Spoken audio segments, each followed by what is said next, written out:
My mother locked me in a soundproof closet and poisoned me into silence, then chalked it up to mental health issues. I exposed her, got her to condemn me, and moved on. She just contacted me 5 years later. My mother had misophonia as a child. For those who don't know, it's when you genuinely can't stand loud noises. And in my mother's case, they drove her crazy.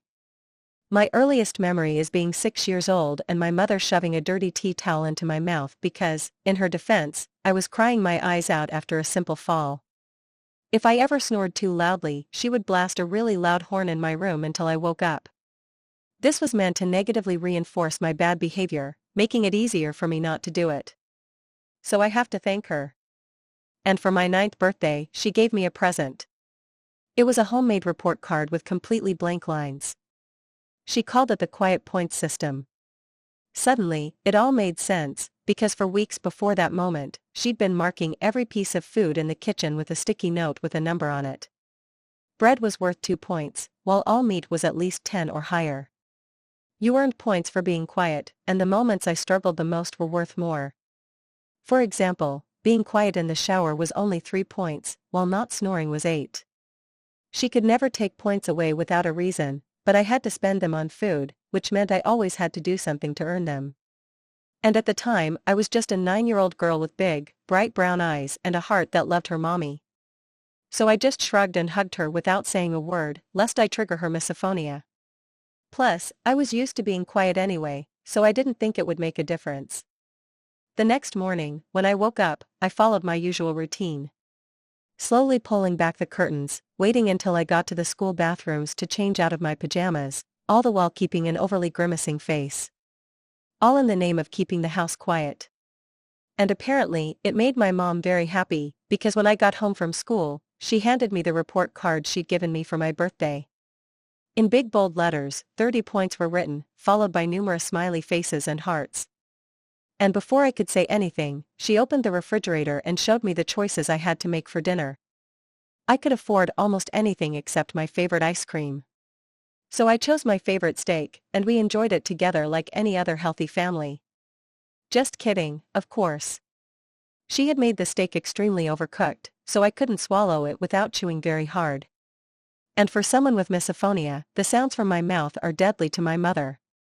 I tried to chew extremely slowly, producing as much saliva as possible to help break down the meat. After 5 minutes of chewing one bite painfully slowly, I couldn't take it anymore. I spat it out into the napkin without noticing, deciding that I would not eat anything that day. But she was still not pleased. "What the hell are you doing?" my mother screamed. "The cow died for you today. The least you can do is eat it all. Put it back in your mouth right now." My tiny fingers immediately unfolded the white napkin and shoved it back into my mouth. On the way into her mouth, my mouth was open and my tongue slapped the roof of my mouth. I immediately froze completely, hoping she wouldn't notice, but it was too late. The room went silent as she slammed both fists down on the flowered tablecloth. "You disgraceful creature," she screamed at the top of her voice. She snatched the report card from me and burned it on the stove. "You think I can't make you suffer the way you make me suffer? Think again." I was starting to get really scared, but then she grabbed my hands and pushed them toward the stove. "The burning pain you feel is only 20% of what I feel when you make noise. Remember that." Luckily, she never stuck my hand in the fire and I didn't burst into tears. Hell, it didn't even make me cry. Not because I wasn't upset, I was. And not because I didn't want to. I really wanted to. But because I didn't want Mom to punish me for making noise while crying. So I tiptoed quietly to bed and ended up having oxygen for dinner. And then breakfast, and lunch, and then dinner again. You see, that one moment sent me into the negative for food. So I had no money to buy myself food. But my mom was a good person. She wasn't like other abusive parents who keep you healthy enough not to freak out. So after 3 days of pure starvation, I passed out at school. It was only for 20 seconds. But everyone was really worried, especially because the first thing I said when I came to was, "I'm sorry. I didn't mean to fall over so loudly. Please don't starve me anymore. LOL." The school counselor took me to her room and gave me a Hershey's milk chocolate bar, a banana, and a kind bar. I wolfed them down so fast I started vomiting. When I finished, I looked back at her and her eyes were full of tears and her face was deathly pale. She didn't even ask or say anything, just told me they were calling Child Protective Services. The school psychologist's hands were shaking as she reached for the phone. I watched her dial the numbers, each ring making my stomach clench even tighter. She kept glancing at me between presses, as if checking to make sure I wouldn't disappear. Yes, this is Mrs. Henderson from Oakwood Elementary. I need to report a case of suspected child abuse and neglect. Her voice cracked on the last word. She gave them our address, my name, my mother's name. Every detail felt like another nail in a coffin I couldn't yet identify. I sat perfectly still as she spoke. My body had learned that stillness meant safety. That movement made sound, and sound made pain. Even when my stomach was finally full, the habit remained. I silently counted my breaths, making sure each inhalation and exhalation made no noise. Mrs. Henderson hung up and turned to face me. "Sweetie, you're going to have some people coming to talk to you.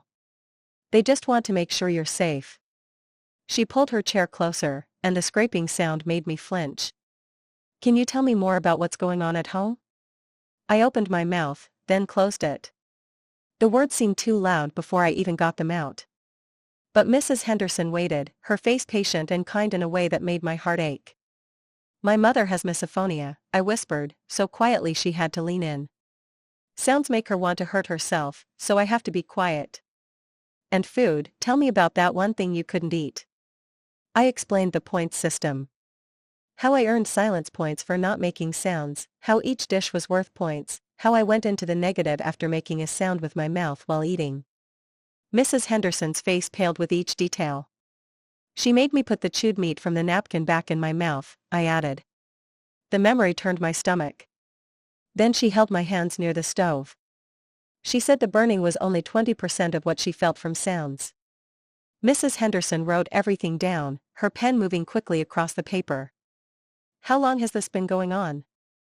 "The points system started on my birthday, but being quiet, I tried to remember." "Always." "She stuffed a tea towel in my mouth when I was 6 because I cried after a fall. And she uses a horn when I snore." The door opened and Principal Morrison walked in with two people I didn't know. A woman with short gray hair and kind eyes and a younger man with a clipboard. "This is Ms. Rodriguez from Child Protective Services," Principal Morrison said. "And Mr. James, her coworker. They're here to help." Ms. Rodriguez sat down across from me. "Hello. I know this can be scary, but we're here to make sure you're safe. Can you tell me what happened today?" I repeated the story, each repetition making it more real and more horrifying. They asked about bruises. I had none visible. About how often I ate, based on my scores, whether anyone else knew. No one. "We'll need to go to your home," Ms. Rodriguez said softly, "to talk to your mother and look at your living arrangements. But first, I think a nurse should check you out, make sure you're physically okay." The walk to the nurse's office seemed endless. Other kids were in class, their muffled voices coming from behind the doors. Ordinary kids, who could laugh and talk and eat without having to earn it. Nurse Patricia weighed me first. 72 pounds, she said, frowning. "That's pretty low for your age and height." She checked my blood pressure, looked into my eyes and throat, listened to my heart. Each test required me to move or breathe in a way that made a sound, and I kept apologizing. "Honey, you don't have to apologize for breathing," she said. But I couldn't stop. She documented everything as Ms. Rodriguez watched. The way my ribs showed, the dark circles under my eyes, the way I winced at every sound I made. "When was the last time you ate before today?" Nurse Patricia asked. 3 days ago. I had a steak, but I couldn't chew it quietly enough." She exchanged a look with Ms. Rodriguez. "We need to get her to the hospital for a full checkup." No, the word came out louder than I had spoken in months. "My mother will find out." "She will find out." I made a noise, I told her. I couldn't finish. "Your mother will still be contacted," Ms. Rodriguez said. "But you're not going home until we've investigated. You're safe now." But I didn't feel safe. I felt exposed, like I'd broken every rule that kept me alive. My breathing was quickening, louder, and I couldn't stop it. Panic was making more noise, gasping, wheezing, my heart pounding so hard I was sure everyone could hear it. Nurse Patricia grabbed the paper bag. Breathe into this. It's okay to make noise. You're safe. The director's phone rang. Yes, Mrs. Chen is here. I understand. Yes, I'll let them know. He hung up. Your mother just arrived. She's demanding to be taken home. My whole body tensed. Ms. Rodriguez noticed. She can't take you anywhere right now. We have legal grounds while we investigate. I was moved to a small conference room away from the main office.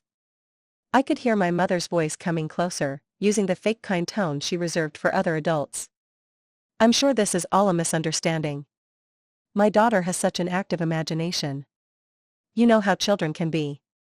Mrs. Chan, I'm Ms. Rodriguez with Child Protective Services. We need to talk to you about some concerns that have been raised. Concerns? That's ridiculous. My daughter has some behavioral issues that we're working on. She's in therapy for attention-seeking behavior. I wanted to scream that it wasn't true, but years of training kept me quiet. Through the door, I could hear the mother explaining her condition, how hard it was to live with misophonia, how she tried her best despite her disability. We'll have to come to your home, Ms. Rodriguez said. And talk to your daughter's therapist. Of course, you'll find that everything is fine. In fact, I just went grocery shopping yesterday. The refrigerator is completely stocked. My heart sank. She braced herself. Somehow she knew it was coming, and she prepared. Mr. James stayed with me while Ms. Rodriguez and another Child Protective Services worker went with my mother. Principal Morrison sat with us, offering me water, which I was too afraid to drink because swallowing made noise.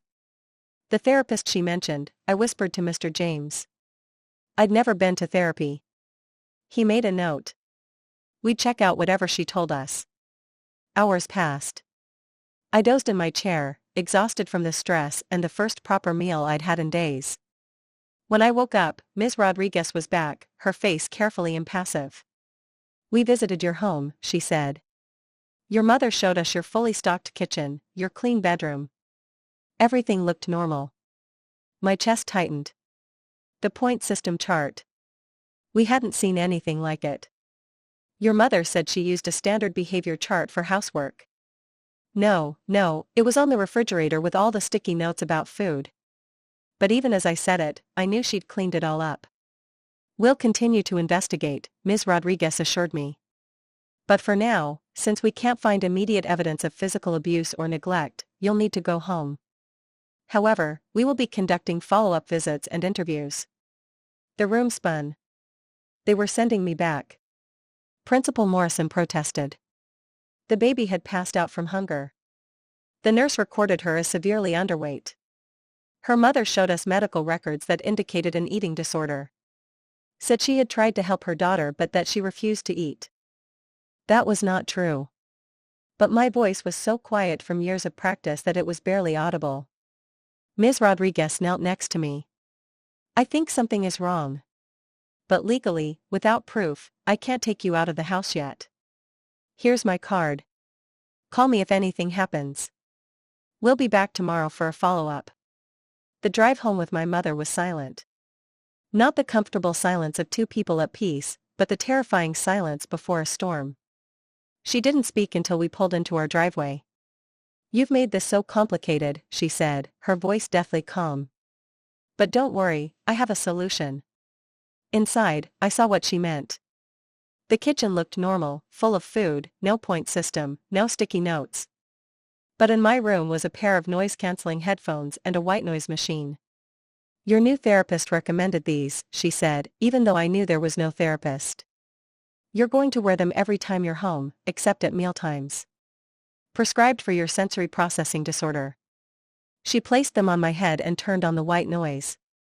The world disappeared in a rushing sound, like ocean waves. I couldn't hear her footsteps. Couldn't hear if she was coming. I heard nothing but endless white noise. I pulled them off. I couldn't put them back on. Her scream made me obey immediately. She held up a piece of paper. A doctor's note. If you don't follow your treatment, you'll be violating your doctor's orders. It'll look really bad for your little friends at Child Protective Services. The headphones were put back on. White noise filled my world. I watched her mouth move, but I couldn't hear anything. She pointed to my desk where my homework was waiting, then walked away. I sat at my desk, the white noise drowning out everything. When I tried to take them off to go to the bathroom, she was right there, pointing to the doctor's note. I'd learned to signal the need to go to the bathroom, and she'd nod, giving temporary permission to take them off. Dinner was my only outlet. She tapped me on the shoulder, took off the headphones, and we ate in silence. Real food now? She kept the fridge stocked, but the silence felt heavier than before. Child Protective Services will be back tomorrow, she said during dinner. You tell them the headphones are helping you, that you're eating well, that everything is okay. I nodded. What else could I do that night? The headphones stayed on my head, even in bed. The white noise made it impossible to know if she was in my room, watching. I lay still, afraid to move, afraid to make sounds I couldn't hear myself. The next day at school was freedom. I could hear again, though every sound seemed overwhelming after hours of white noise. Mrs. Henderson checked on me. How was yesterday? She asked gently. I wanted to tell her about the headphones, the fake doctor's note, the new monitoring system, but I knew my mother would have an explanation for everything. She has a house full of food now, I said instead. Mrs. Henderson frowned. And you're eating? Yes, but something's still wrong, isn't it? I nodded, tears welling up. She has those headphones. Mrs. Henderson leaned closer, her expression changing to one of concern. Headphones? What headphones? Before I could explain further, the classroom door opened. My mother was standing there with her practiced smile, holding a manila folder. Sorry to interrupt. I just need to hand over some medical paperwork for the secretarial office. My blood ran cold. Mrs. Henderson straightened up, maintaining her professional demeanor. Of course, Mrs. Chen, I'll make sure this gets to the right place. In fact, I was hoping to talk to you briefly about my daughter's new treatment plan. My mother's eyes met mine, and though her smile didn't waver, the warning was clear. Her therapist says it's important that all of her teachers understand her sensory processing disorder. Mrs. Henderson glanced at me, then back at my mother.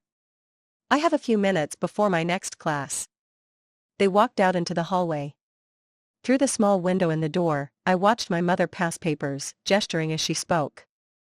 Mrs. Henderson nodded, occasionally looking worried but ultimately accepting of whatever story my mother told. When Mrs. Henderson returned alone, her face had changed. The concern was still there, but now mixed with something else. Doubt. Your mother explained about the headphones, she said carefully. She showed me a treatment plan from Dr. Nichols. There is no Dr. Nichols, I whispered desperately. Mrs. Henderson's expression became complex. She had an official form, detailed treatment notes dating back months. She said, you can say that refusing medical care is part of your condition. The trap was perfect. Every protest I made would only confirm my mother's story of attention-seeking behavior and resistance to treatment. I felt the walls closing in again, tighter than before. During math class, I noticed that my mother had not left. Through the window, I could see her in the main office, chatting with the secretary, laughing at something on her phone. Volunteering, she would probably say, active parenting. At lunch, I sat alone, as usual, mechanically eating the sandwich my mother had packed. Real food, nutritious and filling, proof of her good parenting. Across the cafeteria, I spotted a substitute teacher I had never seen before. She was young, maybe 25, with short dark hair and observant eyes that seemed to take in everything. The afternoon dragged on. Every time I passed the office, my mother was still there, filing papers, answering phones, making herself indispensable. When the last bell rang, she was waiting outside my classroom. Ready to go home, honey? Her voice was honey-sweet to the other parents nearby. In the car, her facade fell away. That was a warning. Every word you say at school, I will know. Every teacher you try to manipulate, I will get to first. The documentation is extensive and absolutely accurate. At home, the headphones went on immediately. The white noise hit me like a wave, drowning out the world. I did my homework in silence, ate dinner in short bursts, then back to the static that made my head hurt. The days blurred together. My headphones had left marks on my scalp from the constant pressure. My ears rang even in the brief moments without them.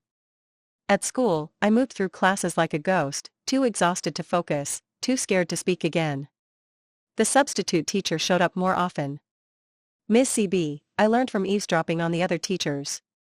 She substituted in a variety of classes, but I noticed the way she watched me during lunch and recess. Quick glances that lingered for just a moment too long. One day, she substituted for my regular teacher.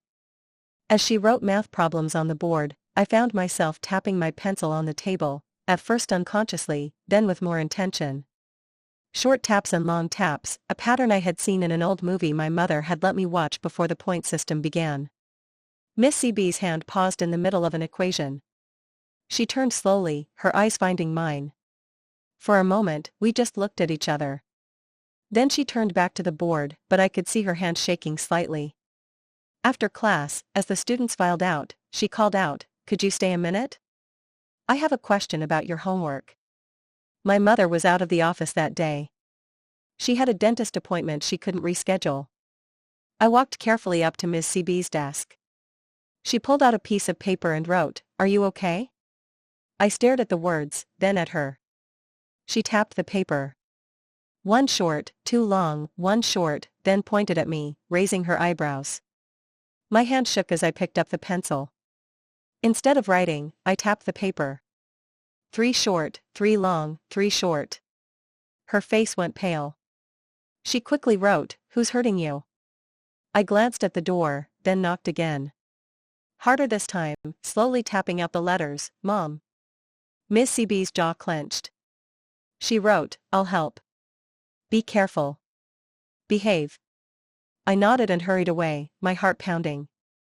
For the first time in months, I felt a spark of hope, but hope was dangerous. That night, my mother was different. Wary. She made me take off my headphones during dinner, but she didn't speak. She just studied me with calculating eyes. "Interesting day at school?" she finally asked. I shook my head, focusing on my chicken. "Miss CB seems nice. Young, idealistic. Probably thinks she can save the world, one student at a time." Her tone was casual, but I heard the threat. "Too bad she's only here temporarily. I heard she might be transferred to another district soon." My hand was still on my fork. She knew. Somehow, she always knew. The next day, Miss CB wasn't there. Or the next. When I finally saw her again, a week later, she was filling in for an art teacher. She didn't meet my eyes. During art class, while working on a painting, I found a small folded note hidden under my paint palette. I carefully unfolded it under my desk. "Your mother came to my apartment. She knows where I live." "I'm sorry," I crumpled the note. Despair washed over me. Even Miss CB, trained to recognize Morse code, probably ex-military or something, was powerless against my mother's manipulations. The weeks dragged on, my weight dropping again despite regular meals. The constant white noise disoriented me. I bumped into walls, couldn't judge distances or sounds. At school, the teachers were worried, but my mother always had an explanation. Adjustment period to new medications, sensory integration therapy, breakthrough treatments for my condition. Then came the family therapy sessions. My mother found a therapist, Dr. Klaus, who specialized in difficult children. At our first session, I tried to tell the truth. "She makes me wear headphones all the time in the house," I said. The word seemed strange after so long a silence with white noise so loud I couldn't hear anything. Dr. Klaus nodded thoughtfully. "And why do you think your mother uses this treatment?" "It's not a treatment. She just doesn't want to hear that I exist." My mother dabbed at her eyes with a tissue. "See, that's what I'm dealing with. The aggression, the accusations. I've tried everything to help her." "I know this must be very difficult," Dr. Klaus told my mother. "Children with oppositional defiant disorder often reject helpful interventions." "I don't have that," I protested. Interrupts, argues, refuses to comply with reasonable requests. Dr. Klaus made notes. Classic behavior. My mother pulled out her phone. I actually recorded some of her actions at home for documentation purposes. She played the recording. It was my voice, but distorted. The edited sounds of me slamming doors, stomping, screaming, things I'd never done, couldn't do without severe punishment, were compelling. That's not, I mumbled. Denial is also common, Dr. Klaus said. I think we need to consider more intensive interventions. The sessions became a weekly ordeal. My mother would play her edited tapes, show me fabricated documents, cry about how hard she'd tried. Dr. Klaus ate it all up, prescribing medications that made me sluggish, recommending stricter behavioral controls, confirming every twisted story my mother concocted. I stopped protesting. What was the point? Every word I said was twisted. Every truth I told became evidence of my condition. At school, I became increasingly isolated. Other kids whispered about a strange girl who wore headphones at home, who had to see a special therapist, who made up stories about her mother. Even teachers kept their distance, warned by my mother of my manipulative tendencies. One day, in desperation, I began leaving tiny notes in secret places, under desks, behind books, in bathroom stalls, simple messages. Help me. My mother is lying. Please believe me. For a week, nothing happened. Then I saw my mother again, volunteering at the library. She was meticulous, cleaning every surface, checking every book. My heart sank as I saw her slip something small and white into her pocket. She had presented the folder to Dr. Klaus during our session that evening. I found them at school. She was leaving them around, trying to get attention. Dr. Klaus examined the notes with a serious expression. This escalation is worrisome. Have you considered inpatient treatment? No, the word burst from my throat. Please, I'll stop. I'll be good. I'll be quiet. My mother's eyes gleamed with satisfaction. See how she's bargaining? Classic manipulation. I think we should increase her medication, Dr. Klaus said. And maybe implement a more structured behavior plan at home. The new pills were making things worse. The world felt like cotton wool, my thoughts slow and viscous. Combined with the constant white noise, I existed in a bubble of sensory deprivation. The days blurred together in a haze of muffled sounds and foggy consciousness. My mother had added cameras to my room for my safety, she told Dr. Klaus. Now she watched everything, when I slept, when I changed clothes, when I did my homework. The headphones stayed on, even in the bathroom now, except for brief moments necessary for basic hygiene. I learned that she had been documenting everything for years. During one therapy session, she produced diaries dating back to when I was 4 years old. Detailed accounts of my supposed noise, my deliberate attempts to induce misophonia in her, my malicious behavior, all fiction, but carefully crafted. You can see the pattern, she told Dr. Klaus, flipping through the pages of lies. Escalation over time, she said. I've tried so hard to be patient, to understand, but she seems determined to hurt me. I wanted to scream that none of this was real, but the medication made it hard to form words. My protest came out mumbled, halting, which only reinforced her narrative of a disturbed child. School had become my only escape from the headphones, but even that was ruined. My mother now volunteered 3 days a week, always watching, always nearby. The teachers praised her dedication. The other parents admired her strength in handling such a difficult child. The substitute teacher, Miss C.B., still showed up occasionally. She had learned to avoid me, but sometimes I would catch her eye when she looked at me with fearful eyes. Whatever my mother had done to scare her, it had worked. One morning, I woke up feeling dizzy. The room spun when I sat up, and I had to grab the bed frame to keep from falling. The medications were up again, and I suspected my mother was slipping them into my food. At breakfast, I could barely lift my spoon. My mother watched with mock concern. You look tired, honey. Maybe you should stay home today? No, I muttered. School meant no headphones. School meant a break from the white noise that was slowly driving me crazy. If you insist, she said, but I saw her make a note in her diary. At school, I could barely stay awake. During gym class, as I tried to run laps, my legs gave way. I fell onto the treadmill, the world tilting sideways. I woke up again in the nurse's office. Nurse Patricia was taking my blood pressure. Her face was wrinkled with worry. "Your blood pressure is very low," she said. "And your pulse is irregular. What medications are you taking?" "Pills?" I muttered. "For my condition," she frowned.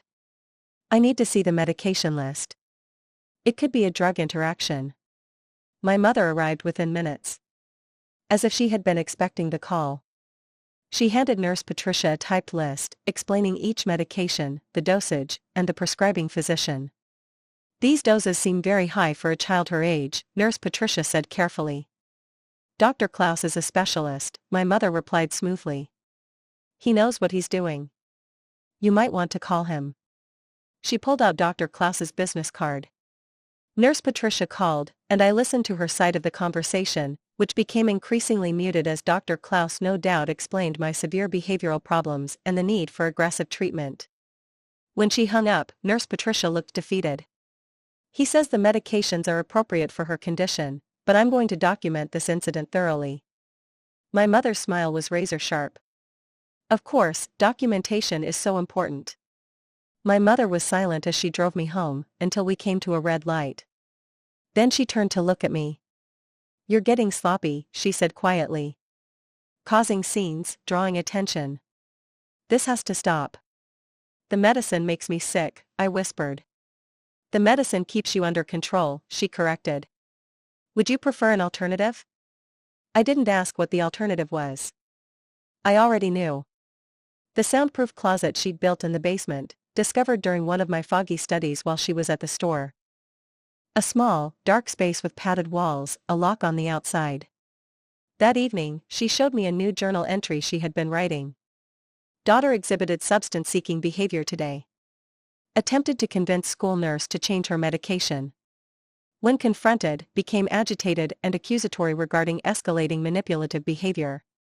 It was the other way around. Every cry for help became evidence against me. Every symptom of her abuse became evidence of my illness. The next morning, I could barely get out of bed. My mother practically had to carry me to the car. At school, I sagged at my desk. The world blurred in and out of focus. Mrs. Henderson noticed immediately. She knelt next to my desk during independent reading. "Are you feeling okay?" I wanted to tell her everything. The medications, the edited recordings, the soundproof closet waiting in the basement. But the words wouldn't come. My tongue felt too heavy. My thoughts too disjointed. "The medication," I managed to whisper. She glanced toward the door, where my mother was undoubtedly hiding somewhere in the building. "I'll talk to the principal," she said quietly. "This isn't right." But by lunchtime, I saw Mrs. Henderson in the principal's office with my mother. Through the window, I watched as my mother pulled out her phone, pointing at something on the screen. Mrs. Henderson's face went pale. She nodded slowly, then walked out of the office without looking back. My mother caught my eye through the window and smiled. Mrs. Henderson had been avoiding me that afternoon. When I tried to approach her desk after school, she busied herself with paperwork. "You should go to your next class," she said without looking up. Another ally lost. Another adult who had tried to help had been silenced by what my mother had shown him. I wondered what it was this time. Edited videos of me being aggressive, fabricated threats I'd made. The possibilities were endless when you controlled the narrative. The days after that blurred even more. My mother upped my medication again, claiming I'd been hyper-aroused at school. The white noise from my headphones mixed with the fog in my brain until I couldn't tell what was real. Sometimes I thought I heard her voice through the static, whispering things I couldn't understand. Sometimes I'd wake up wearing different clothes than I'd worn to bed, with no memory of changing. The cameras in my room recorded everything, but I never saw the footage, I just knew it was there. Another weapon in her arsenal. During a particularly bad week, when I could barely walk straight, the fire alarm went off at school. The sudden loud noise sent my drug-numbed system into panic. I tried to stand up to follow the evacuation procedure, but my legs wouldn't obey. I took 3 steps before collapsing onto the floor. This time, I didn't get up. I woke up in a hospital. The beeping of the machines and the lack of white noise were so stark. I started to cry. A doctor I didn't recognize was examining me, her face serious. "Can you tell me what medications you're taking?" she asked softly. I tried to remember, but my mother appeared in the doorway before I could say anything. "Oh, thank God," she exclaimed, running to my bed. I was so worried. She wasn't taking her medications properly, hiding them, spitting them out. Dr. Klaus warned me this could happen. The doctor frowned. Blood tests show extremely high levels of sedatives in her system, far above therapeutic doses. She must have taken too much, my mother said quickly. She was hoarding them. I found a stash in her room just yesterday. I was just about to call Dr. Klaus about this. "I need to speak with the patient alone," the doctor said firmly. My mother's grip on my arm tightened painfully. "Of course, but you should know that she has been diagnosed with severe oppositional defiant disorder and manipulative tendencies. Dr. Klaus can provide full documentation." After she left, the doctor pulled her chair closer. "I'm Dr. Sarah. I want to help you. Can you tell me what's really going on?" I wanted to trust her. Her eyes seemed kind, her concern genuine, but I had trusted before, and it always ended the same way. "My mother is giving me more medicine," I whispered, "than the bottles say." Dr. Sarah took notes. "Has anyone else noticed this?" "Everyone does. No one does anything." The words came out bitter, hopeless. "She has documentation of everything, tapes, videos, years of journals." "What tapes?" I tried to explain the edited audio, the fabricated evidence, but I could see the doubt creeping into her eyes. It sounded crazy, even to me. A mother meticulously creating years of false documentation to abuse her child while appearing to be the perfect parent. Who would believe it? Dr. Sarah ordered more tests, spoke to Dr. Klaus on the phone, reviewed my mother's documentation. With each conversation, her initial concern faded, replaced by professional detachment. By the time I was discharged 2 days later, the story was set. I'd been hoarding medications and taking too many in an attempt to get attention. My mother was praised for her vigilance in discovering my stash and seeking help. The drive home was silent, save for the white noise coming from my headphones. My mother had brought them to the hospital, explaining to the staff that they were to help me with sensory issues. At home, she led me straight to the basement. The soundproof closet was smaller than I remembered. Maybe 4 feet by 4 feet, with thick padding on every surface. There was no light switch inside, only darkness once the door was closed. Dr. Klaus agrees. "You need more intensive intervention," she said calmly. "This is a safe space for you to work through your behavioral issues without hurting yourself or others." "Please," I begged, but she was already leading me inside. "2 hours to start," she said. "We'll build up from there. The padding muffles all sound, so you can make as much noise as you like. Really therapeutic." The door closed. The lock clicked. The darkness swallowed me whole, in absolute silence and darkness. Time lost its meaning. Was it minutes or hours? My drug-fogged brain couldn't keep track. I tried to count the seconds, but I kept losing track. Starting over, losing track. When the door finally opened, the light was blinding. My mother helped me out. Her touch was gentle, her voice concerned. "How are you feeling? Did it help?" I couldn't speak. My throat was raw from screams I couldn't even hear. She scribbled in her journal. "We'll try again tomorrow. Dr. Klaus says consistency is key." A pattern quickly emerged. School, where I fought to stay conscious during class. Home, where headphones were put on immediately. Dinner. Medicine hidden in my food. Then the therapeutic isolation closet. I tried leaving notes at school again, but my handwriting was worse from the medication. The words came out slurred. Unintelligible. When a teacher found one, she brought it straight to my mother during her volunteer shift. "See what I mean?" she told them sadly. "The writing exercises Dr. Klaus recommended aren't helping. If anything, she's regressing." Miss CB showed up less and less. When I saw her, she looked devastated, scared. Whatever my mother had done to her, it went beyond simple threats. I wanted to ask, but we were never alone, and I could barely form coherent sentences. In any case, one day, during a brief moment of clarity between medications, I realized that my mother had been preparing for this my entire life. Every documented incident, every piece of evidence, every professional she deceived, it was all deliberate. She had built an impenetrable fortress of lies in which I was trapped. There was a meeting at school about my deteriorating condition. I sat there, swaying slightly from the medication, while the adults debated my fate.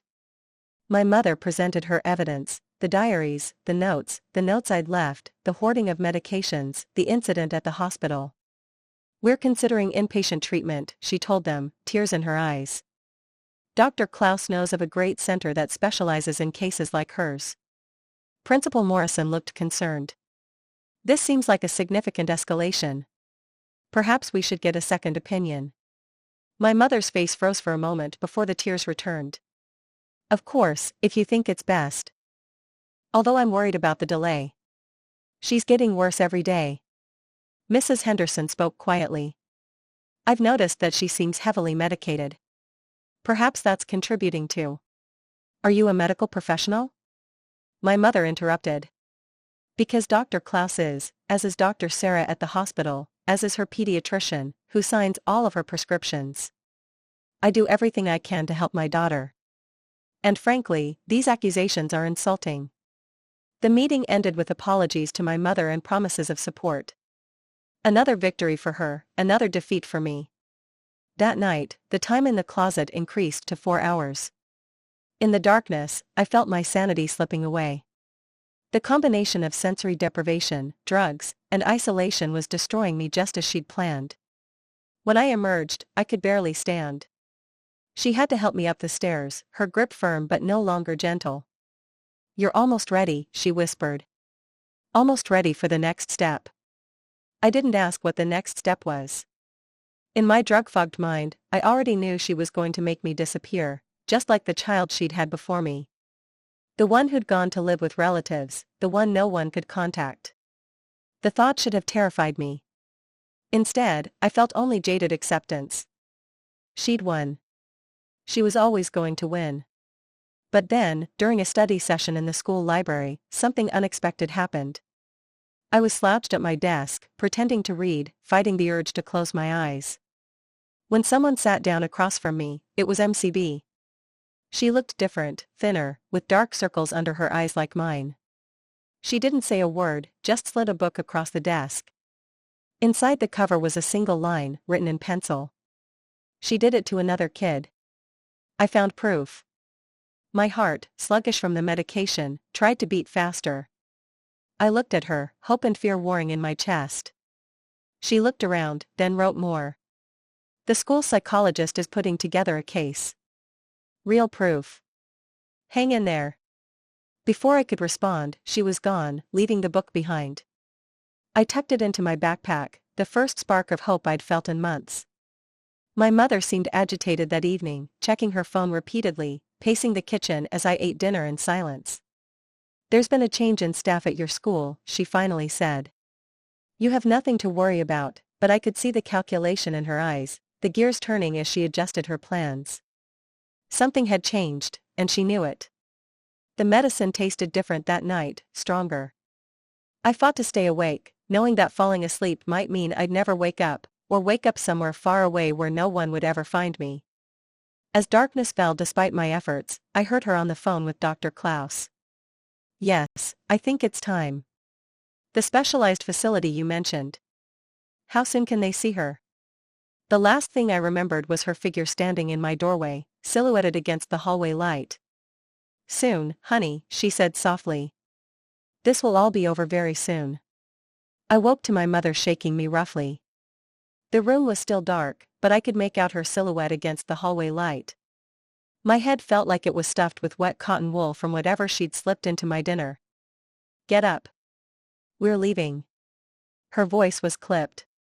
I groaned. I tried to sit up, but my limbs felt disconnected from my body. She jerked me upright, shoving my clothes into my arms. My headphones were already on my head, the white noise drowning out everything else she was saying. She dragged me toward the car, practically throwing me into the back seat. Through the drug haze, I noticed the suitcases in the trunk. We really were going to the specialized facility Dr. Klaus had mentioned, or worse. The car started moving. I pressed my face against the cold window, watching our home disappear. My mother kept glancing in the rearview mirror, her knuckles white on the steering wheel.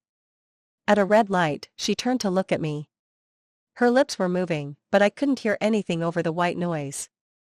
She reached back and ripped off the headphones. Listen carefully. When we get there, you won't say anything. You're sick. You need help. That's all you need to know. Where are we going? My voice was slurred. Somewhere where they understand troubled kids. She put the headphones back on.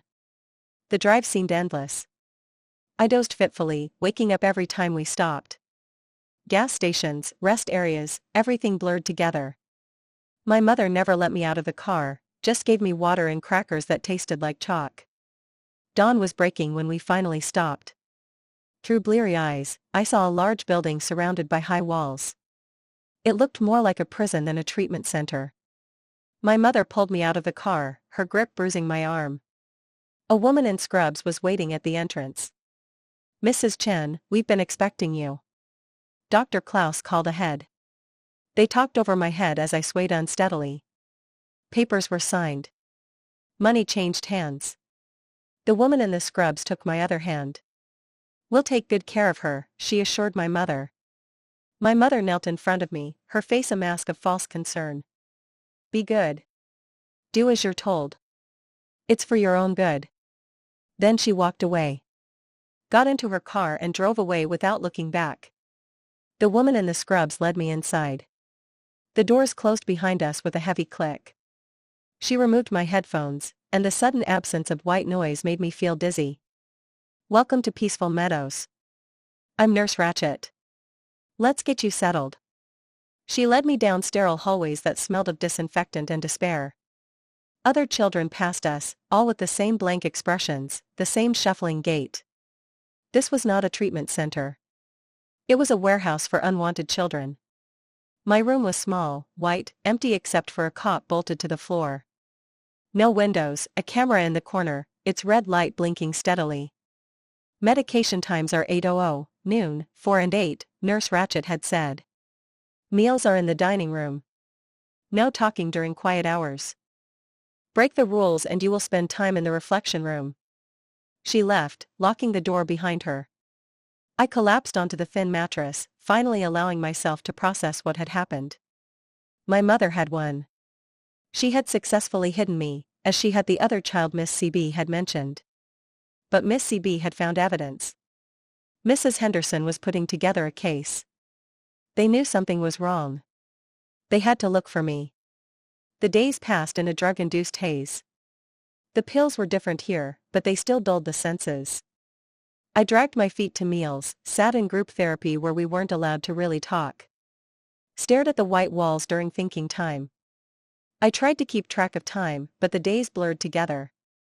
No windows, no clocks, no way to tell if a week or a month had passed. The other kids didn't talk about how long they'd been there. Some looked like they'd forgotten the outside world existed. Then one day, during lunch, something changed. Nurse Ratchet was called away urgently. The rest of the staff huddled by the door, whispering feverishly. Through the cafeteria windows, I saw the police cars in the parking lot. My heart started pounding. They had found me. Someone had finally believed the truth and come looking. But the police cars drove away without entering the building. The staff returned to their posts, watching us more closely than before. Whatever had happened, it wasn't about me. That night, unable to sleep, I heard voices in the hallway. Nurse Ratchet and someone else were arguing in hushed tones. They're asking questions about the Chin girl. Someone filed a missing persons report. Her mother has all the paperwork in order. A legal bond signed by a licensed psychiatrist. However, if they come back with a warrant. They're not coming back. Dr. Klaus assured us that everything was fine. My spark of hope flickered and died. Even here, my mother's web of lies protected her. More days passed. The medication made it difficult to think, to plan. I stopped trying to count the days, stopped hoping that someone would come. This was my life now. Then, during my morning medication, I noticed something different. The nurse handing out the pills was a stranger. She was younger, with kind eyes that actually looked at us, not through us. When she came to me, she hesitated. Her hand shook slightly as she held out the paper cup containing the pills. As I took it, I felt something else press into my palm. A folded piece of paper. I quickly hid it in my palm, pretending to swallow the pills while tucking the paper up my sleeve. The new nurse moved on without comment. Back in my room, I unfolded the paper with trembling hands. The handwriting was familiar. Miss CB's neat handwriting. We know where you are. Hang in there. Soon. I ate the paper, not trusting any place to hide it. For the first time in weeks, I felt something other than apathetic acceptance. They hadn't given up. They were still fighting for me. I watched more closely over the next few days. The new nurse showed up regularly, always during medication times. She never spoke to me directly, never gave any indication that she was anything more than a new hire. But I noticed something. How she actually checked to make sure the other kids swallowed their pills, but never checked mine. How she sometimes stood in a way that blocked the camera's view of me. How her shifts seemed to coincide with the times when regular staff were least present. 3 days after the note, chaos erupted. I woke to the sound of sirens, lots of sirens. Through the door, I heard running feet, voices screaming. Someone was pounding on the front door, demanding to be let in. My door swung open. The new nurse was standing there, breathing heavily. We have to go now. She grabbed my arm and pulled me into the hallway. It was pandemonium. Staff were running in all directions. Some were shoving papers into shredders. Others were trying to herd confused children back into their rooms. The nurse led me through a side door I'd never seen open. We stepped out onto the loading dock, where an unmarked van waited. Mrs. Henderson was behind the wheel, her expression grim but determined. Get in, she ordered. As we pulled away, I saw police streaming into the building. Some were ushering out employees in handcuffs. Others were helping dazed children into ambulances. Miss CB found the records, Mrs. Henderson explained as we drove. Your mother has done this before. A child named Marcus, 5 years ago. He supposedly went to live with relatives, but Miss CB tracked him down. He was in this place for 3 years before he grew out of the system. My hands wouldn't stop shaking. My mother was arrested this morning. The police found the soundproof cabinet, the falsified records, everything. So did Dr. Klaus. It turned out he'd taken bribes to place children whose parents wanted to get rid of them. The trip back seemed surreal. Real sunlight, real air, a freedom I thought I'd never have again. At the hospital, the doctors ran tests, documenting drug overdoses, malnutrition, psychological trauma. Ms. Rodriguez was there, tears in her eyes, apologizing for not seeing through my mother's lies sooner. The system has failed you, she said. But we'll fix it. Miss CB walked in, looking exhausted but relieved. She explained how she'd started investigating after my mother threatened her. How she'd found a pattern of complaints that were always rejected. Children who disappeared into the system. Your Morse code saved your life, she told me. It made me dig deeper. The next weeks were a blur of police interviews, court hearings, and medical appointments. My mother was charged with child endangerment, false imprisonment, and conspiracy. Dr. Klaus faced even more charges. Apparently, I wasn't his only victim. During the trial, the full extent of my mother's planning was revealed. Years of fabricated documentation, the careful manipulation of every adult who tried to help, the calculated destruction of my reputation, even the prosecutors seemed stunned by the thoroughness of her deception. She was found guilty on all counts. 25 years in prison. Dr. Dawes got 30. The facility was closed, its operators arrested. The children were moved to real treatment centers or foster homes. I was placed with my aunt, my mother's sister, who had been looking for me since I disappeared. She was nothing like my mother. Warm, loud, she encouraged me to make noise, to take up space, to exist without fear. Recovery was not easy. Years of conditioning don't disappear overnight. I still jumped at sudden sounds. Still found myself walking too quietly. Still occasionally reaching for headphones that weren't there. But slowly, with therapy, real therapy, and patience, I began to heal. I learned to speak above a whisper. I joined the school choir, surrounding myself with music and laughter and all the sounds my mother had forbidden. Mrs. Henderson visited regularly, bringing me cookies and homework and normalcy. Ms. CB helped me with Morse code, turning my trauma into a skill I could be proud of. Even Ms. Rodriguez visited, determined to keep the other kids from getting lost. The day I testified at my mother's sentencing, I spoke clearly and loudly. I told the court about the points system, the starvation, the soundproof closet. I looked her in the eye as I described years of torture disguised as discipline. She tried to tell me to make up another lie, but the judge cut her off. I've heard enough. The evidence is overwhelming. The defendant will get the maximum sentence.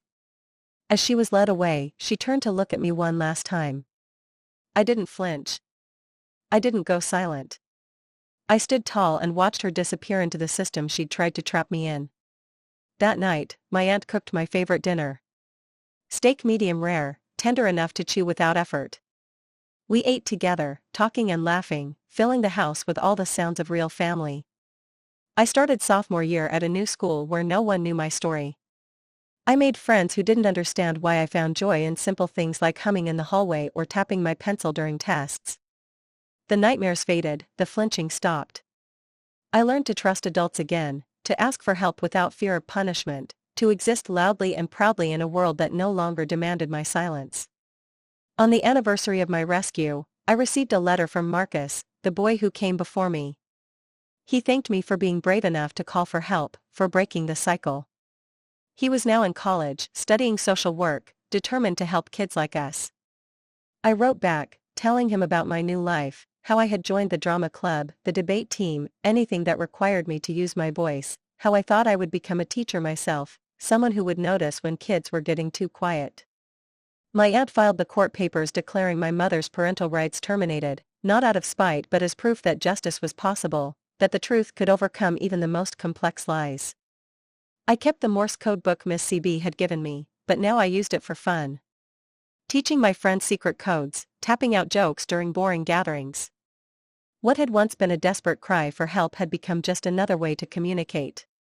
An investigation revealed that my mother had never actually had misophonia. It had all been an elaborate excuse for control, a way to justify torture. She had the real condition. A pathological need to dominate, to silence, to erase. But she had failed. I was still here, still breathing, still talking, still making the noise I wanted. On my 18th birthday, I stood in my aunt's kitchen, surrounded by friends and chosen family. As they sang happy birthday loudly, joyfully, beautifully, off-key, I closed my eyes and let the sound wash over me. I was free.